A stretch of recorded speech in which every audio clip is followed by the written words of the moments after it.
Some people see the thing that they want, and some people see the thing that prevents them from getting the thing that they want. It's as if an entire generation is standing at the foot of a mountain. They know exactly what they want. They can see the summit. What they can't see is the mountain. People put Harley-Davidson logos on their body to say something about who they are. Corporate logo. Ain't no Procter & Gamble's tattooed on anybody's arm. Passion is the feeling you have that you would probably do this for free, you know, and you can't believe somebody pays you to do it. He's an author, speaker, and consultant who writes on leadership and management. He joined the RAND Corporation in 2010, where he advises on military innovation and planning. He's known for popularizing the concepts of the Golden Circle and to start with why. He's Simon Sinek, and here's my take on his top 10 rules for success. Rule number 6 is my personal favorite, and make sure to stick around all the way to the end for some special bonus clips. And as always, if Simon says something that really resonates with you, please leave it down in the comments below and put quotes around it so other people can be inspired as well.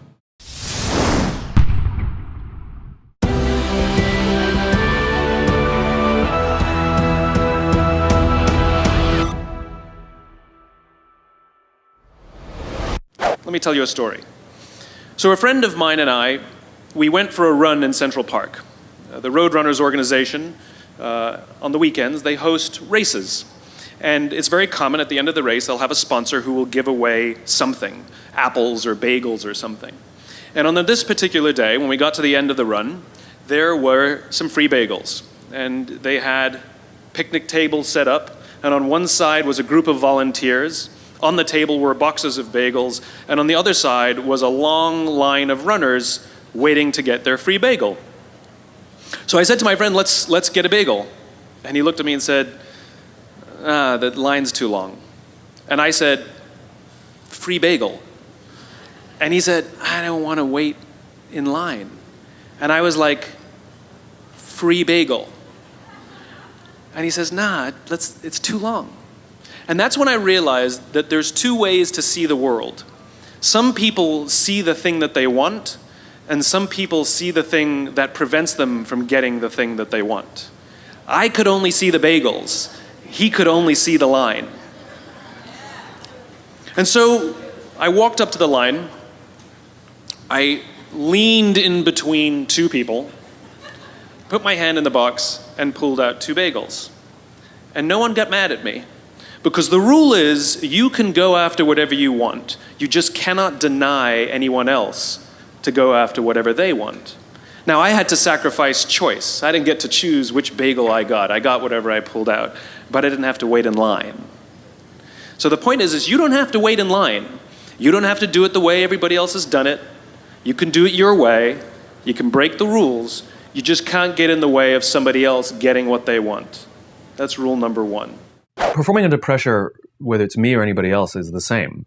You know, I have the same pressures as anyone else. There's time, there's performance, there's financial. I mean, there's deadlines. My pressures are not unique. The situations may be different, or but everybody has the same kinds of pressures. But what I found, or what I find fascinating, is the interpretation of the stimuli. Let me explain. So I was watching the Olympics, this last Summer Olympics, and I was amazed at how bad the questions were that the reporters would ask all the athletes. And almost always, they asked the same question, whether they were about to compete or after they competed. Were you nervous, right? And to a T, all the athletes went, no, right? And what I realized is it's not that they're not nervous, it's their interpretation of what's happening in their bodies. I mean, what happens when you're nervous, right? Your heart rate starts to go, you sort of get a little tense, you get a little sweaty, right? You have expectation of what's coming, and we interpret that as, I'm nervous. Now, what's the interpretation of excited? Your heart rate starts to go, you're anticipating what's coming, right? You get a little sort of like tense. It's all the same thing. It's the same stimuli, except these athletes, these Olympic quality athletes, have learned to interpret the stimuli that the rest of us would say as nervous as excited. They all say the same thing. No, I'm not nervous. I'm excited. And so I've actually practiced it just to tell myself when I start to get nervous that this is excitement. Yeah. And so I used to speak in front of a large audience, and somebody would say, how do you feel? I used to say, a little nervous. Now when somebody says, how do you feel? I'm like, really excited, actually. And it came from just sort of telling myself, no, this is excitement. And it becomes a little bit automatic later on. But it's kind of a remarkable thing to deal with pressure by interpreting what your body is experiencing as excitement rather than nerves. And it's really kind of effective. It makes you want to rush forwards rather than pull back, and yet it's the same experience. I talk to so many smart, fantastic, ambitious, idealistic, hard-working kids, and they're right out of college, they're in their entry-level jobs, and I'll ask them, how's it going? And they'll say, I think I'm gonna quit. And I'm like, why? They say to me, I'm not making an impact. I'm like, you know you've been here 8 months, right? They treat the sense of fulfillment or even love like it's a scavenger hunt, like it's something you look for. My millennial friends, they've gone through so many jobs. They're either getting fired, I mean, it was mutual, or they're quitting because they're not making an impact, or they're not finding the thing they're looking for, they're not feeling fulfilled, as if it's a scavenger hunt. Love, a job you find joy from, is not something you discover. It's not like, I found love. Here it is. I found a job I love. That's not how it works. Both of those things require hard work. You are in love because you work very hard every single day of your life to stay in love. You find a job that brings you ultimate joy because you work hard every single day to serve those around you, and you maintain that joy. It's not a discovery. But the problem is the sense of impatience. It's as if an entire generation is standing at the foot of a mountain. They know exactly what they want. They can see the summit. What they can't see is the mountain. This large, immovable object. That doesn't mean you have to do your time. That's not what I'm talking about. Take a helicopter, climb, I don't care. But there's still a mountain. Life, career fulfillment, relationships are journeys. The problem is, this entire generation has an institutionalized sense of impatience. And do they have the patience to go on the journey to maintain love, to feel fulfilled? Or do they just quit and on to the next, dump and on to the next, ghost and on to the next? In the 18th century, there was something that spread across Europe and eventually made its way to America called puerperal fever, also known as the Black Death of childbed. Basically what was happening is women were giving birth and they would die within 48 hours after giving birth. This Black Death of childbirth was the ravage of Europe, and it got worse and worse and worse over the course of over a century. In some hospitals, it was as high as 70% of women who gave birth who would die as a result of giving birth. But this was the Renaissance. This was the time of empirical data and science, and we had thrown away things like tradition and mysticism. These were men of science, these were doctors. And these doctors and men of science wanted to study and try and find the reason for this Black Death of childbed, and so they got to work studying, and they would study the corpses of the women who had died. And in the morning they would conduct autopsies, and then in the afternoon they would go and deliver babies and finish their rounds. And it wasn't until somewhere in the mid-1800s that Dr. Oliver Wendell Holmes, father of Supreme Court Justice Oliver Wendell Holmes, realized that all of these doctors who were conducting autopsies in the morning weren't washing their hands before they delivered babies in the afternoon. And he pointed it out and said, guys, you're the problem. And they ignored him and called him crazy for 30 years. Until finally somebody realized that if they simply washed their hands, it would go away. And that's exactly what happened. When they started sterilizing their instruments and washing their hands, the Black Death of childbed disappeared. My point is, the lesson here is, sometimes you're the problem.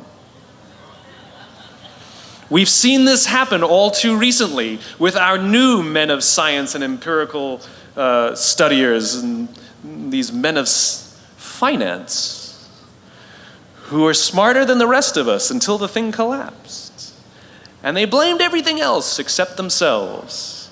And my point is take accountability for your actions. You can take all the credit in the world for the things that you do right, as long as you also take responsibility for the things you do wrong. It must be a balanced equation. You don't get it one way and not the other. You get to take credit when you also take accountability. I spoke at an education summit for Microsoft. I also spoke at an education summit for Apple. At the education summit for Microsoft, I would say that 70% of the executives spent about 70% of their presentations talking about how to beat Apple. At the Apple Education Summit, 100% of the executives spent 100% of their presentations talking about how to help teachers teach and how to help students learn. One is playing this way, and one is playing that way. One is playing finite, and the other one is playing infinite. Guess which one gets frustrated? So at the end of my talk at Microsoft, they gave me a gift. They gave me the new Zune when it was a thing.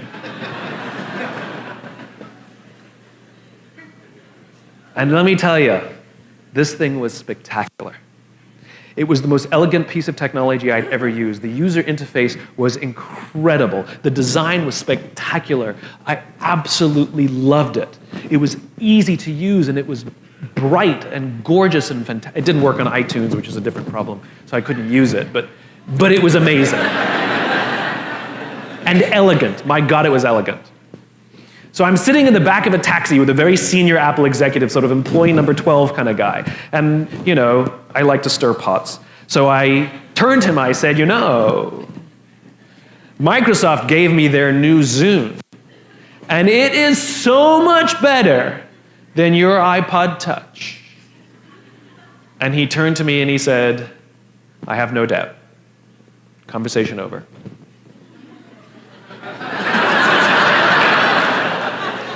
Because the infinite player understands sometimes you're ahead and sometimes you're behind. Sometimes your product is better and sometimes it's worse. The goal isn't to be the best every day. The goal isn't to outdo your competition every day. That's a finite construction. If I had said to Microsoft, I've got the new iPod Touch and it's so much better than your Zune, they would have said, can we see it? What does it do? React, react, react, react. Finite players play to beat the people around them. Infinite players play to be better than themselves.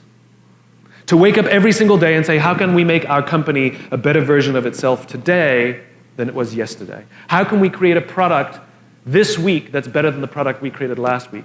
We also have to play the infinite game. It's not about being ranked number one. It's not about having more followers on Twitter than your friends. It's not about outdoing anyone. It's about how to outdo yourself. It's not about selling more books or getting more TED views than somebody else. It's about how to make sure that the work that you're producing is better than the work you produced before. You are your competition. And that is what ensures you stay in the game the longest. And that is what ensures you find joy. Because the joy comes not from comparison, but from advancement.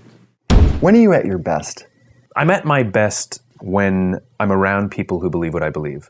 I know it seems silly, but I try very, very hard to sort of stack the deck, to put myself in a position of strength. So for example, somebody asked me just yesterday, have you ever had sort of a bad, engagement? And I was thinking to myself, I'm like, not really, but it's not because I'm some sort of genius or anything like that. It's because I stack the deck. It's because I want to be there. I want to be around people who want me there. In other words, if I'm somebody's 10th choice, I'll probably turn it down. Whereas if I'm their first choice, they really want me there, and so I'm more likely to have a good engagement. They're supportive of me, I'm supportive of them, and so I'm at my best when I stack the deck, when I choose to be in an environment where my strengths are there. Nelson Mandela is a particularly special case study in the leadership world because he is universally regarded as a great leader. You can take other personalities, and depending on the nation you go to, we have different opinions about other personalities. But Nelson Mandela, across the world, is universally regarded as a great leader. He was actually the son of a tribal chief. And he was asked one day, how did you learn to be a great leader? And he responded that he would go with his father to tribal meetings, and he remembers two things when his father would meet with other elders. One, they would always sit in a circle, and two, his father was always the last to speak. You will be told your whole life that you need to learn to listen. I would say that you need to learn to be the last to speak. I see it in boardrooms every day of the week. Even people who consider themselves good leaders, who may actually be decent leaders, will walk into a room and say, here's the problem, here's what I think, but I'm interested in your opinion, let's go around the room. It's too late. The skill to hold your opinions to yourself until everyone has spoken does two things. One, it gives everybody else the feeling that they have been heard.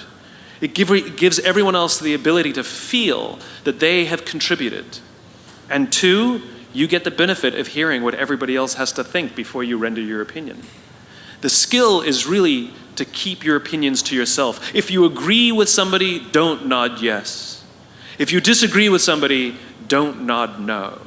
Simply sit there, take it all in, and the only thing you're allowed to do is ask questions so that you can understand what they mean and why they have the opinion that they have. You must understand from where they are speaking, why they have the opinion they have, not just what they are saying. And at the end, you will get your turn. It sounds easy, it's not. Practice being the last to speak. That's what Nelson Mandela did. Every decision we make in our lives as individuals or as organizations is a piece of communication. It's our way of saying something about who we are and what we believe. This is why authenticity matters. This is why you have to say and do the things you actually believe, because the things you say and do are symbols of who you are. And we look for those symbols so we can find people who believe what we believe. Our very survival depends on it. So if you're putting out false symbols, you will attract people to those symbols, but you won't be able to form trust with them. This is what Tiger Woods did to us. He lied. He lied. He told us what he thought we wanted to hear. And it was great, and we were drawn to it. And all of us who kind of liked that idea of the sort of the good guy, were drawn to it. Until we found out it was a lie. He could have been the bad boy of golf. He could have had all the same endorsements and had a fantastic career and still been hailed as one of the great athletes of our day. But he didn't. He chose to lie. Good luck forming trust again, Tiger. We don't believe you. We don't trust you. The goal of putting something out there, if you say what you believe and you do what you believe, you will attract people who believe what you believe. If you go to one of your friends and you say to one of your friends, how would you like me to dress so that you'll like me better? How would you want me to address you? How do you want me to speak so that you'll like me more? Right? Your friends are going to look at you and be like, what are you talking about? You're like, come on. What should I wear so that you'll find me more appealing? And how would you like me to speak to you so that you'll like me more? And your friends are going to tell you, just be yourself. That's why I like you. Just be yourself. Now think about what we do in industry. What do? We do market research, and we go out and we ask the customers, what kind of things, what style should we speak to you? How should we decorate ourselves? What kind of things are you drawn to so that we can do those things so you'll like us more? It's just as ridiculous. It's just as ridiculous. Organizations should say and do the things they actually believe, and they will attract people who believe what they believe. Or they can choose to lie, and at the slightest hint that they might be lying, cynicism sets in. And people start saying, I'm not sure I can trust these guys because there's not a lot of consistency in all the things they say and do, which means they can't have a very strong belief set or they're lying to me. And we call them inauthentic. The entire process of asking other people who we should be is inauthentic. That's hilarious to me. All these positioning studies we do are inherent. We're going to do a study to find out from people so we can be more authentic. That's hilarious. Say and do what you actually believe, and the symbols you put out there, the things you say and the things you do, those red hats are ways that people can find you. What you have the ability to do as designers is create those symbols and allow people to use those things to say something about who they are. Work for companies, work for clients, work for people who you believe what they believe. Show up and feel a part of something bigger than yourself. And your part is to put what they believe into pictures and words and symbols and graphics so that other people can use those things to say something about who they are. People put Harley Davidson logos on their body to say something about who they are. Corporate logo. Ain't no Procter & Gamble's tattooed on anybody's arm. Because Harley means something. They stand for something. People put that tattoo on there not to tell you that they own a motorcycle. They put that tattoo there to tell you something about themselves. You ever see anybody with a Mac laptop put a sticker over that beautiful shining apple? Ain't never gonna happen. Then how will you know who I am? Do you ever see anybody with a PC break out the Windex to clean out their computer? Mac people? Have you ever seen a dirty Mac? Doesn't exist. Does not exist. Why? Because it's who I am. These are symbols we use. The companies that are crystal clear in what they believe, and they're disciplined in how they do it, and they're consistent in what they do, and everything they say and everything they do serves as a symbol of the set of values and beliefs. We use those symbols to say something about who we are. We surround ourselves with the people and the products and the brands that say something about who we are. And when we can find the people who believe what we believe, we're weirdly drawn to them because our very survival depends on it. We need it. And so the more you can give of yourself, the more you can give of what you believe, the more you can with discipline, say and do the things you actually believe, strange things start to happen. What are your thoughts and what's your approach on finding and building upon passions? Passion is not an actionable word. It's correct, that those who do the things that they're passionate about do better, but it's not helpful advice. And so the question is, where does passion come from? Passion is a result. Passion is an energy. Passion is the feeling you have when you're engaged in something that you love. Passion is the feeling you have that you would probably do this for free, and you can't believe somebody pays you to do it. And I think we mistake that passion is something we do in our private lives, but it shouldn't be done, in our careers, for example. And I'm a firm believer that you are who you are. And anybody who says, I'm different at home than I am at work, in one of those two places, you're lying. And the goal is to make everything you do in home and at work something that you have excitement to do. So how do you find the things that you're excited to do? Well, it's actually easier than you think. What are the things that you love to do? What are the things that you would do for free? How can you recreate that feeling and be paid for it? So what are the things that I do on the weekend, right? I'm very involved in the art world. I love to go to museums and galleries, but I love to go see dance and performances because I want to see how others are interpreting the world. So that inspires me. New ideas, new thoughts, new ways of looking at the world are things that interest me privately, and I seek it out and pay money for it, right? So does that mean I have to have a career in the arts? No, it means I have to have a career where new ideas are explored, where people are experimenting and trying things out, and I have to explore new ideas and try things out, and I'm just as excited to go to work every day as I am to, go do something on a Saturday night. And so the idea of finding your passion is ironically simple because you should be doing stuff that you enjoy sometimes. What is the stuff that you enjoy, and then what is the stuff that you love? Who are the people that you love, and what do they all have in common? How do you explain when things don't go as we assume? Or better, how do you explain when others are able to achieve things that seem to defy all of the assumptions? For example, why is Apple so innovative? Year after year after year after year, they're more innovative than all their competition. And yet they're just a computer company. They're just like everyone else. They have the same access to the same talent, the same agencies, the same consultants, the same media. Then why is it that they seem to have something different? Why is it that Martin Luther King led the civil rights movement? He wasn't the only man who suffered in a pre-civil rights America, and he certainly wasn't the only great orator of the day. Why him? And why is it that the Wright brothers were able to figure out controlled powered manned flight when there were certainly other teams who were better qualified, better funded, and they didn't achieve powered manned flight, and the Wright brothers beat them to it? There's something else at play here. About 3.5 years ago, I made a discovery, and this discovery profoundly changed my view on how I thought the world worked, and it even profoundly changed the way in which I operate in it. As it turns out, there's a pattern. As it turns out, all the great and inspiring leaders and organizations in the world, whether it's Apple or Martin Luther King or the Wright brothers, they all think, act, and communicate the exact same way, and it's the complete opposite to everyone else. All I did was codify it. And it's probably the world's simplest idea.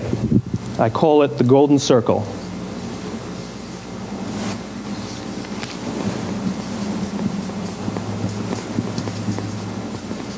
Why, how, what? This little idea explains why some organizations and some leaders are able to inspire where others aren't. Let me define the terms really quickly. Every single person, every single organization on the planet knows what they do, 100%. Some know how they do it, whether you call it your differentiating value proposition or your proprietary process or your USP. But very, very few people or organizations know why they do what they do. And by why, I don't mean to make a profit. That's a result. It's always a result. By why, I mean what's your purpose? What's your cause? What's your belief? Why does your organization exist? Why do you get out of bed in the morning? And why should anyone care? Well, as a result, the way we think, the way we act, the way we communicate is from the outside in. It's obvious. We go from the clearest thing to the fuzziest thing.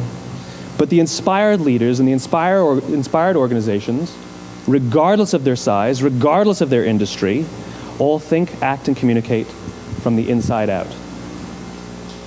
Let me give you an example. I use Apple because they're easy to understand and everybody gets it. If Apple were like everyone else, a marketing message from them might sound like this. We make great computers. They're beautifully designed, simple to use, and user-friendly. Want to buy one? Meh. And that's how most of us communicate. That's how most marketing is done, that's how most sales is done, and that's how most of us communicate interpersonally. We say what we do, we say how we're different or how we're better, and we expect some sort of behavior, a purchase, a vote, something like that. Here's our new law firm. We have the best lawyers with the biggest clients. We have, we always perform for our clients, do business with us. Here's our new car. It gets great gas mileage. It has, leather seats. Buy our car. But it's uninspiring. Here's how Apple actually communicates. Everything we do, we believe in challenging the status quo. We believe in thinking differently. The way we challenge the status quo is by making our products beautifully designed, simple to use, and user-friendly. We just happen to make great computers. Want to buy one? Totally different, right? You're ready to buy a computer from me. All I did was reverse the order of the information. What it proves to us is that people don't buy what you do, people buy why you do it. People don't buy what you do, they buy why you do it. This explains why every single person in this room is perfectly comfortable buying a computer from Apple. But we're also perfectly comfortable buying an MP3 player from Apple, or a phone from Apple, or a DVR from Apple. But as I said before, Apple's just a computer company. There's nothing that distinguishes them structurally from any of their competitors. Their competitors are all equally qualified to make all of these products. In fact, they tried. A few years ago, Gateway came out with flat-screen TVs. They're eminently qualified to make flat-screen TVs. They've been making flat-screen monitors for years. Nobody bought one. And Dell came out with MP3 players and PDAs. And they make great quality products, and they can make perfectly well-designed products, and nobody bought one. In fact, talking about it now, we can't even imagine buying an MP3 player from Dell. Why would you buy an MP3 player from a computer company? But we do it every day. People don't buy what you do, they buy why you do it. The goal is not to do business with everybody who needs what you have. The goal is to do business with people who believe what you believe. Here's the best part. None of what I'm telling you is my opinion. It's all grounded in the tenets of biology, not psychology, biology. If you look at a cross-section of the human brain looking from the top down, what you see is the human brain is actually broken into three major components that correlate perfectly with the golden circle. Our newest brain, our Homo sapien brain, our neocortex, corresponds with the what level. The neocortex is responsible for all of our rational and analytical thought and language. The middle two sections make up our limbic brains, and our limbic brains are responsible for all of our feelings, like trust and loyalty. It's also responsible for all human behavior, all decision-making, and it has no capacity for language. In other words, when we communicate from the outside in, yes, people can understand vast amounts of complicated information like features and benefits and facts and figures. It just doesn't drive behavior.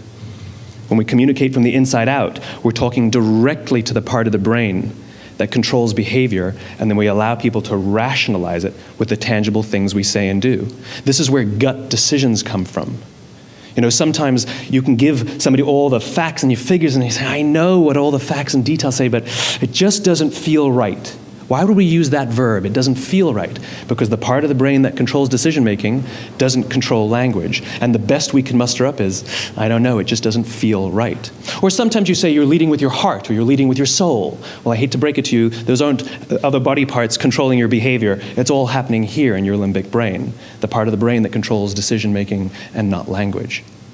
But if you don't know why you do what you do, and people respond to why you do what you do, then how will you ever get people to vote for you or buy something from you, or more importantly, be loyal and want to be a part of what it is that you do? Again, the goal is not just to sell people who need what you have. The goal is to sell to people who believe what you believe. The goal is not just to hire people who need a job. It's to hire people who believe what you believe. I always say that, you know, there's if you hire people just because they can do a job, they'll work for your money. But if you hire people who believe what you believe, they work for you with blood and sweat and tears. And nowhere else is there a better example of this than with the Wright brothers.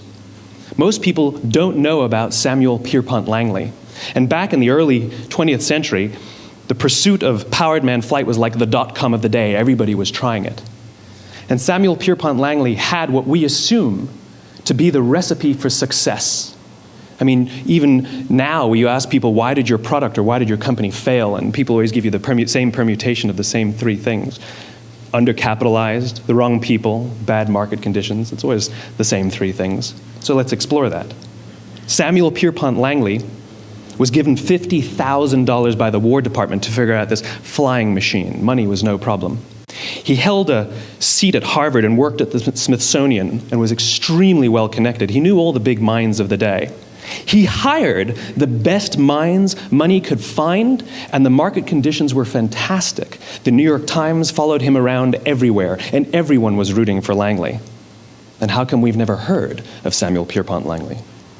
A few hundred miles away in Dayton, Ohio, Orville and Wilbur Wright.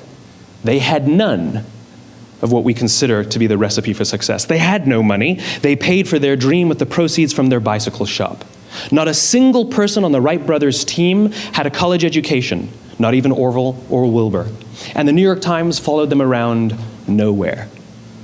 The difference was Orville and Wilbur were driven by a cause, by a purpose, by a belief. They believed that if they could figure out this flying machine, it'll change the course of the world. Samuel Pierpont Langley was different.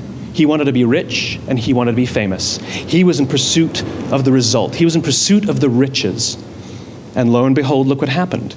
The people who believed in the Wright brothers' dream worked with them with blood and sweat and tears. The others just worked for the paycheck. And they tell stories of how every time the Wright brothers went out, they would have to take 5 sets of parts because that's how many times they would crash before they came in for supper. And eventually on December 17th, 1903, the Wright brothers took flight. And no one was there to even experience it. We found out about it a few days later. And further proof that Langley was motivated by the wrong thing, the day the Wright brothers took flight, he quit. He could have said, that's an amazing discovery, guys. Now we'll improve upon your technology. But he didn't. He wasn't first. He didn't get rich. He didn't get famous. So he quit.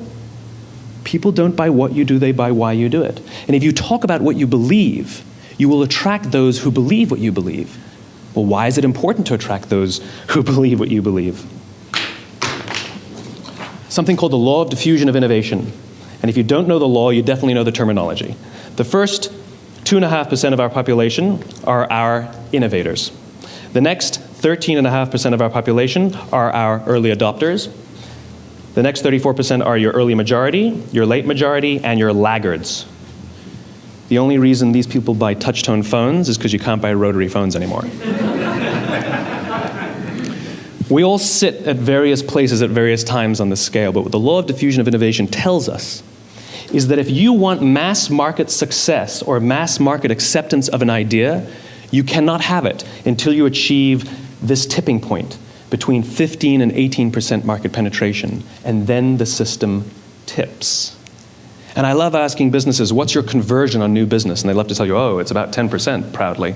Well, you can trip over 10% of the customers. We all have about 10% who just get it. That's how we describe them, right? That's like that gut feeling, oh, they just get it. The problem is, how do you find the ones that just get it before you're doing business with them versus the ones who don't get it? So it's this here, this little gap, that you have to close, as Geoffrey Moore calls it, crossing the chasm. Because you see, the early majority will not try something until someone else has tried it first. And these guys, the innovators and the early adopters, they're comfortable making those gut decisions. They're more comfortable making those intuitive decisions that are driven by what they believe about the world, and not just what product is available. These are the people who stood online for 6 hours to buy an iPhone when they first came out, when you could have just walked into the store the next week and bought one off the shelf. These are the people who spent $40,000 on flat screen TVs when they first came out, even though the technology was substandard. And by the way, they didn't do it because the technology was so great. They did it for themselves. It's because they wanted to be first. People don't buy what you do, they buy why you do it. And what you do simply proves what you believe. In fact, people will do the things that prove what they believe. The reason that person bought the iPhone in the first 6 hours, or stood in line for 6 hours, was because of what they believed about the world and how they wanted everybody to see them. They were first. People don't buy what you do, they buy why you do it. So let me give you a famous example, a famous failure and a famous success of the law of diffusion of innovation. First, the famous failure. It's a commercial example. As we said before a second ago, the recipe for success is money and the right people and the right marketing conditions, right? You should have success then. Look at TiVo. From the time TiVo came out about 8 or 9 years ago to this current day, they are the single highest quality product on the market. Hands down, there is no dispute. They were extremely well funded. Market conditions were fantastic. I mean, we use TiVo as a verb. I TiVo stuff on my piece of junk Time Warner DVR all the time. But TiVo is a commercial failure. They've never made money. And when they went IPO, their stock was at about $30 or $40 and then plummeted, and it's never traded above 10. In fact, I don't think it's even traded above 6, except for a couple of little spikes. Because you see, when TiVo launched their product, they told us all what they had. They said, we have a product that pauses live TV, skips commercials, rewinds live TV, and memorizes your viewing habits without you even asking. And the cynical majority said, we don't believe you, we don't need it, we don't like it, you're scaring us. What if they had said, if you're the kind of person who likes to have total control over every aspect of your life, boy, do we have a product for you. It pauses live TV, skips commercials, memorizes your viewing habits, etc., etc. People don't buy what you do, they buy why you do it, and what you do simply serves as the proof of what you believe. Now let me give you a successful example of the law of diffusion of innovation. In the summer of 1963, 250,000 people showed up on the Mall in Washington to hear Dr. King speak. They sent out no invitations, and there was no website to check the date. How do you do that?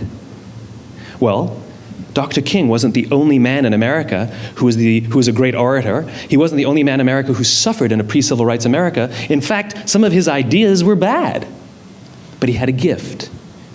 He didn't go around telling people what needed to change in America. He went around and told people what he believed. I believe, I believe, I believe, he told people. And people who believed what he believed took his cause and they made it their own, and they told people. And some of those people created structures to get the word out to even more people. And lo and behold, 250,000 people showed up on the right day, on the right time to hear him speak. How many of them showed up for him? 0. They showed up for themselves. It's what they believed about America that got them to travel on a bus for 8 hours to stand in the sun in Washington in the middle of August. It's what they believed, and it wasn't about black versus white. 25% of the audience was white. Dr. King believed that there are two types of laws in this world, those that are made by a higher authority and those that are made by man. And not until all the laws that are made by man are consistent with the laws that are made by the higher authority will we live in a just world. It just so happens that the civil rights movement was the perfect thing to help him bring his cause to life. We followed not for him, but for ourselves. And by the way, he gave the I have a dream speech, not the I have a plan speech. Listen to politicians now with their comprehensive 12-point plans. They're not inspiring anybody. Because there are leaders and there are those who lead. Leaders hold a position of power or authority, but those who lead inspire us. Whether they're individuals or organizations, we follow those who lead, not because we have to, but because we want to. We follow those who lead, not for them, but for ourselves. And it's those who start with why that have the ability to inspire those around them or find others who inspire them. Thank you very much. Thank you guys so much for watching. I made this video because Lex Van de Herk asked me to. So if there's a famous entrepreneur that you would like me to profile next, please leave it down in the comments below and I'll see what I can do. I also love to know which clip resonated the most with you today. What did Simon say that had the biggest impact? What change you're gonna make to your life or business after watching this video? Please leave it down in the comments below and I'm gonna join in the discussion. Thank you so much for watching. I believe in you. I hope you continue to believe in yourself and whatever your one word is. Much love. I'll see you soon.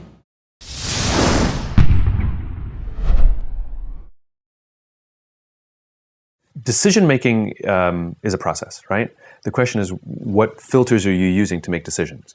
Are you making decisions based on the financial rewards? Are you making decisions based on how easy the work will be? I mean, I remember in college, they would give you this book where all the students would rate the classes, and they would rate things like how easy the class was and how much they liked the professor. And, the first year, I picked all my classes based on workload, and I picked everything a low workload, and pretty bored. Didn't work very hard, which was fine, but nothing was dynamic and nothing really excited me. And I, thank goodness, learned that. And so the second year, I picked all my classes by professor rating, regardless of the workload.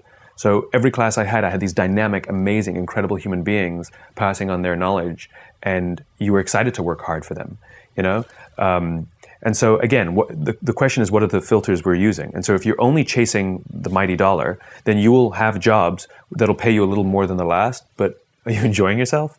And I talked to a guy recently who he's in bad shape. Like he really hates his life and he's really depressed and he doesn't know what to do. And so we were going through all his old jobs, and I said, give me a job that you've loved. And he hadn't. Every single job he's chosen out of college, he picked because of the money. And if something offered him more somewhere else, he took it, regardless. And the amazing thing is he plateaued, because if you're only chasing the result, if you're only chasing the thing that makes it easy, right? Then eventually you will get bored, or they'll get bored of you, right? And you plateau. In other words, chasing the almighty dollar, if that's your only thing, it eventually flattens out. Whereas if you're chasing the thing that excites you, the human beings to be around, the work that excites you, the stuff that you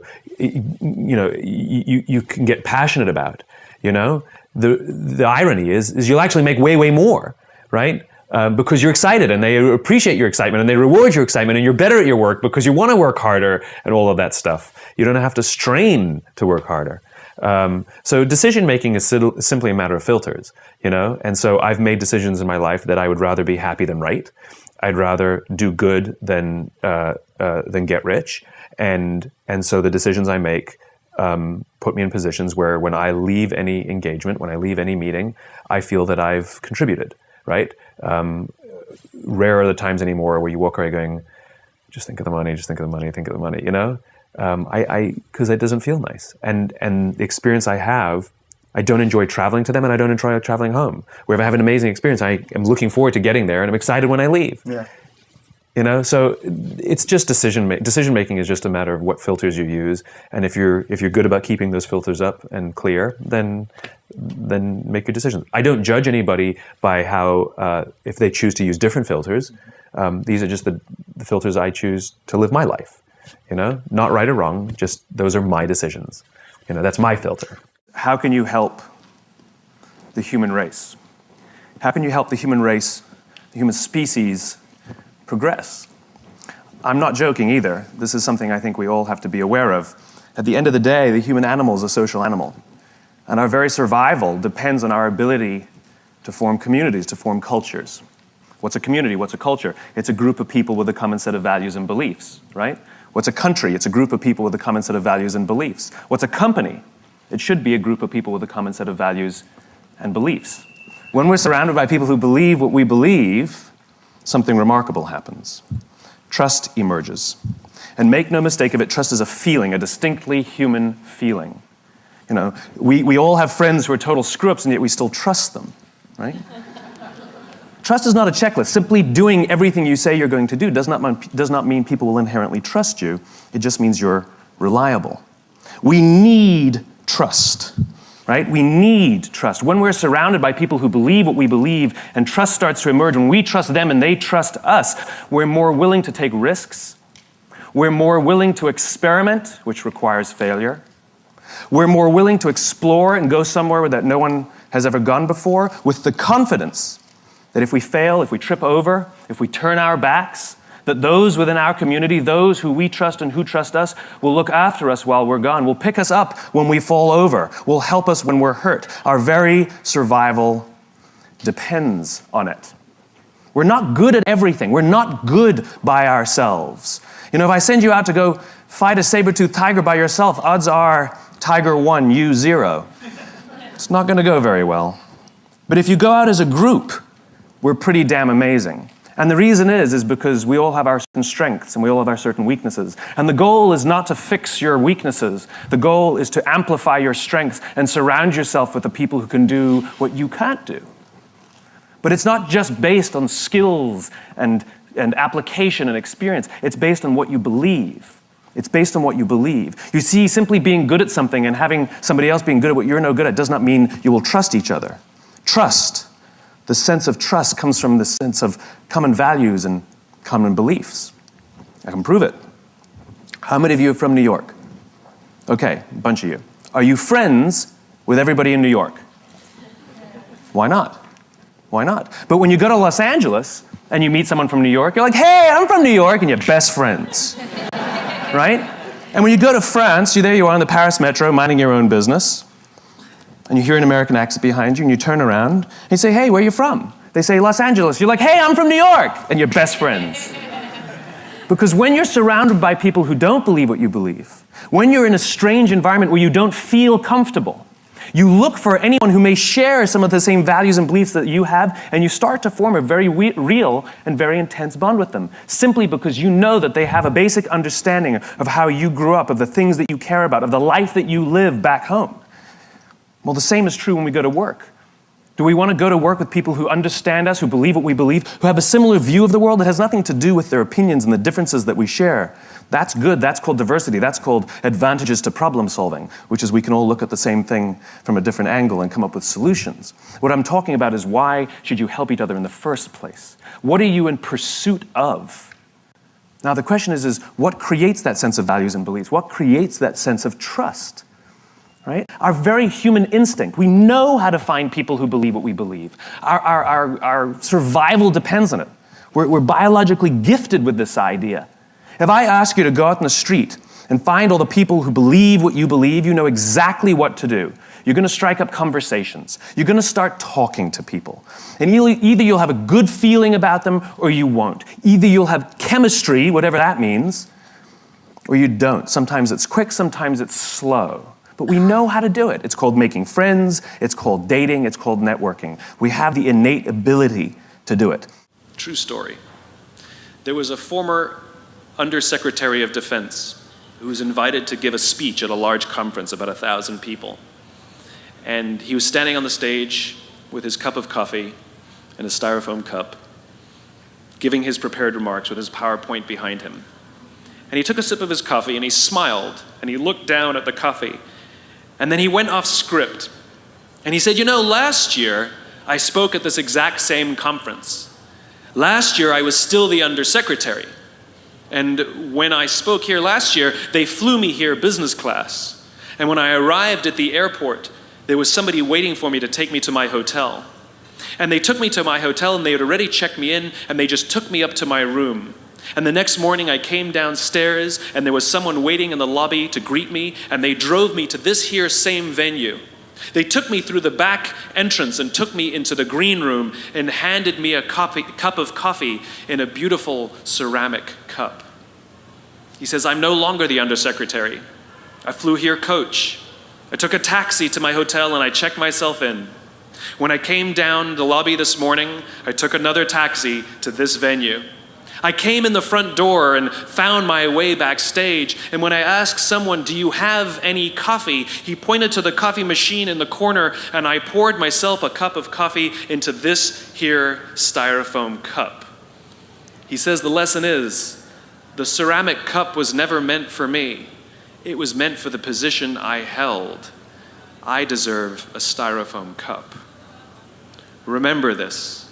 As you gain fame, as you gain fortune, as you gain position and seniority, people will treat you better. They will hold doors open for you. They will get you a cup of tea and coffee without you even asking. They will call you sir and ma'am, and they will give you stuff. None of that stuff is meant for you. That stuff is meant for the position you hold. It is meant for the level that you have achieved of leader or success or whatever you want to call it.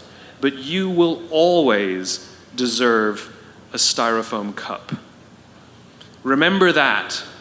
Remember that lesson of humility and gratitude. You can accept all the free stuff. You can accept all the perks. Absolutely, you can enjoy them. But just be grateful for them and know that they're not for you. I remember getting off the Acela. I took the Acela from New York to Washington, D.C. And I got off the train like everybody else. And I was walking down the platform like everyone else. And I walked past General Norty Schwartz, who used to be the chief of staff of the United States Air Force, the head of the Air Force. And here I did, you see a guy in a suit schlepping his own suitcase down the platform just like me. And just a couple months ago, he was flying on private jets and he had an entourage and other people carried his luggage. But he no longer held the position. And so now he got to drag his own suitcase. And never did it sort of remind me more that none of us deserve the perks that we get. We all deserve a styrofoam cup.